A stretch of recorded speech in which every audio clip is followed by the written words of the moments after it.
Michael Jordan, Cristiano Ronaldo, Tiger Woods. What do these three legends have in common? Besides being some of the greatest players in their respective sports, they are all Nike athletes.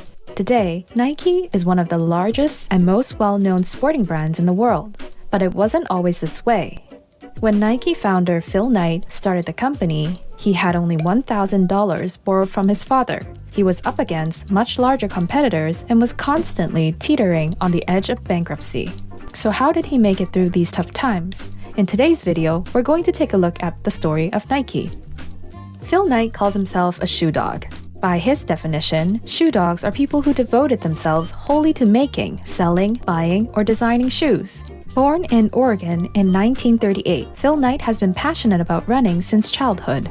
In high school, he was a member of the school track team and continued to run competitively at the University of Oregon. It was during his time in college that he met coach Bill Bowerman, who would later become his business partner.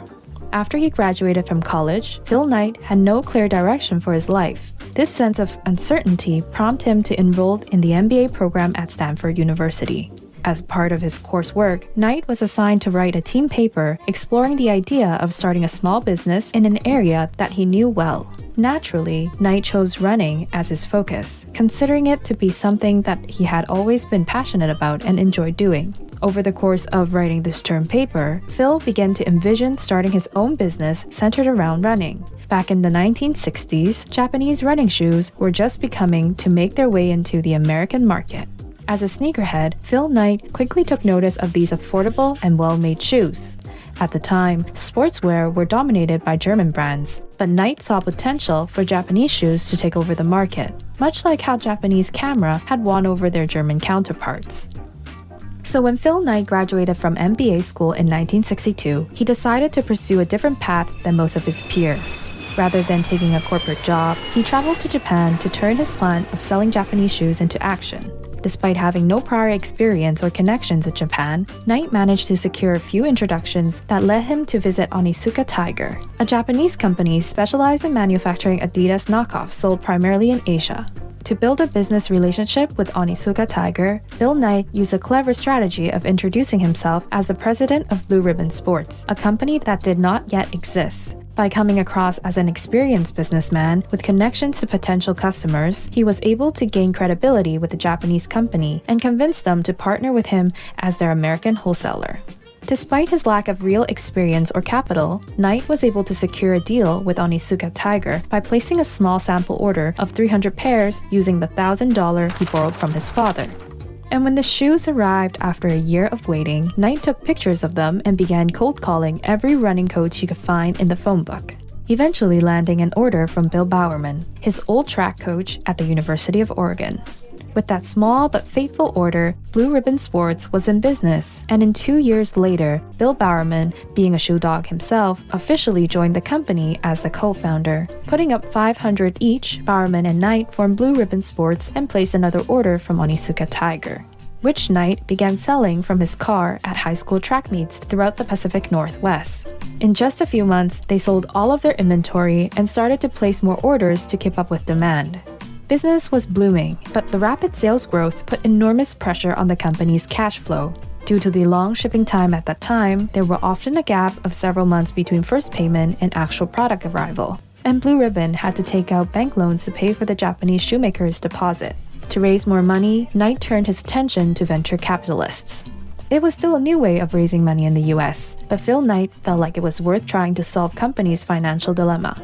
So he wrote to numerous Silicon Valley investors trying to sell 30% stake of the company at $2 per share for $300,000 in funding. Well, this would give Nike a valuation of $1 million, and today it is worth $150 billion. A pretty good investment, right? Unfortunately, all his effort went to waste. After 2 months, Knight didn't hear back from anybody. He even established a new firm called Sports Tech to give the business a technology edge to attract more tech-savvy Silicon Valley venture capitalists. But even then, he didn't receive a single phone call, and he didn't raise a single penny. With the company on the verge of bankruptcy, Knight had to ask everyone he knows for money, former teammates, family, friends, and Bob Woodell, one of Blue Ribbon's first employees, returned his call to say his parents are willing to invest some money. They were not well off, but they gave him an entire life saving, $8,000, to rescue the company. Knight took the couple's saving of $8,000, and 10 years later, he was able to sit down with the Woodells and inform them their loan is now worth $1.6 million. Of course, the $8,000 won't be enough to address all of Knight's financial needs. Knight still needs more.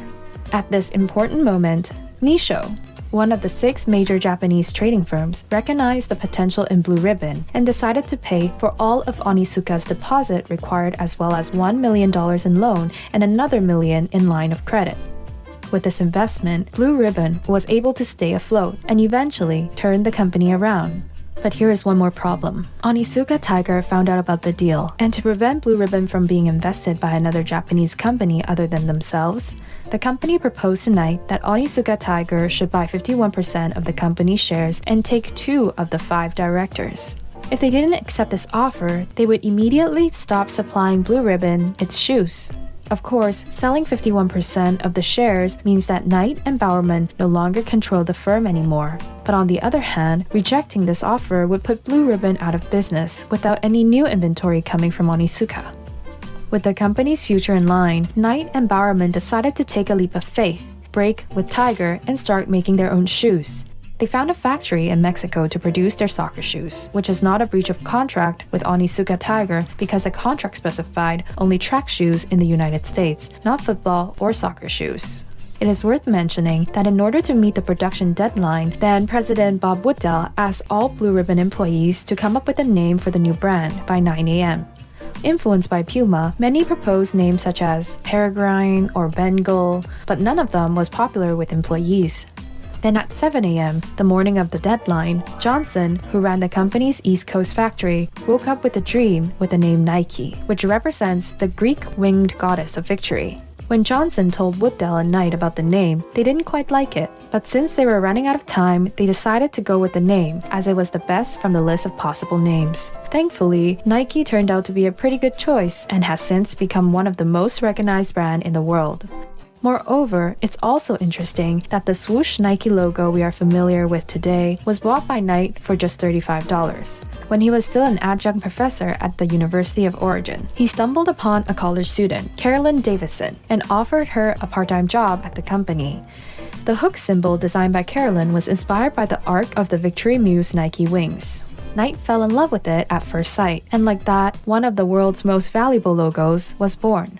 When Phil Knight launched his sneaker business in the 1960s, Adidas, the German footwear brand founded in 1949, already reigned supreme as the world's largest shoe manufacturer. Despite having this daunting competitor, Knight never wavered in his determination to beat Adidas at their own game. Just 1 year after the official launch of Nike shoes in 1971, the company's sales revenue had already reached $3.2 million. Over the next decade, this figure doubled each year. And by 1980, Nike had officially overtaken Adidas as the undisputed leader of the American sports industry.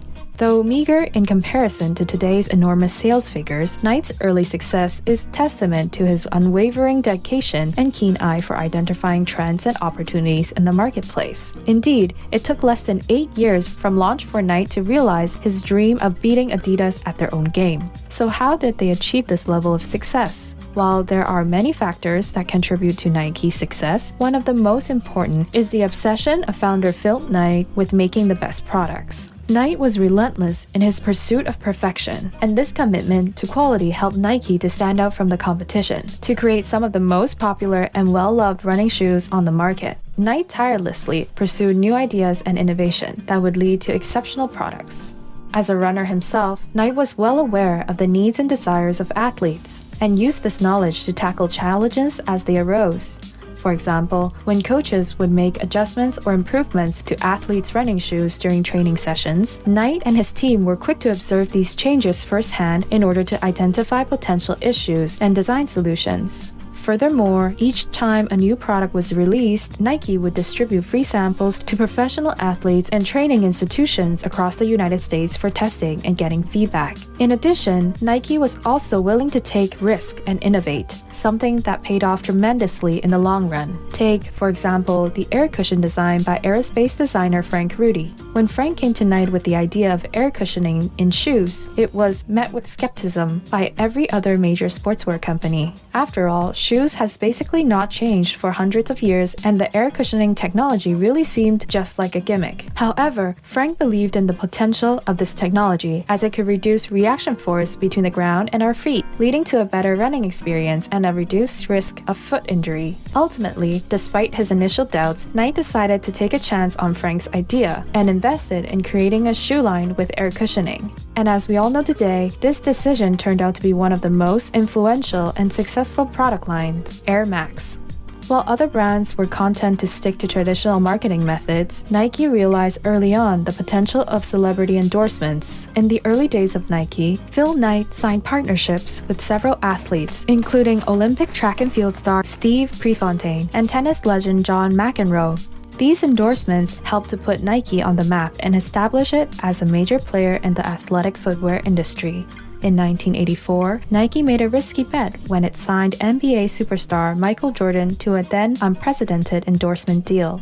Although some people thought Nike was crazy to give Jordan such a large contract, the gamble paid off handsomely as Air Jordan has become one of the most successful products in Nike's history.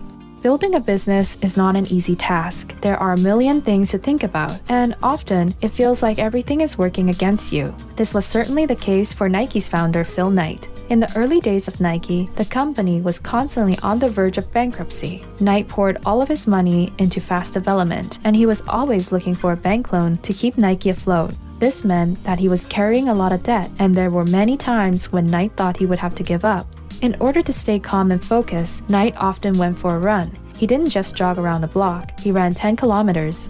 As he pounded the pavement, Knight forced himself to think about the problem and possible solutions. This strategy worked for him, and he was able to find a way out of the crisis. As Knight said in his autobiography Shoe Dog, "Grow or die, that's what I believed, no matter the situation." At the end, he persevered, and Nike eventually became the multinational behemoth it is today. With sales in excess of $30 billion and more, and 70,000 employees worldwide, Nike has become a global powerhouse.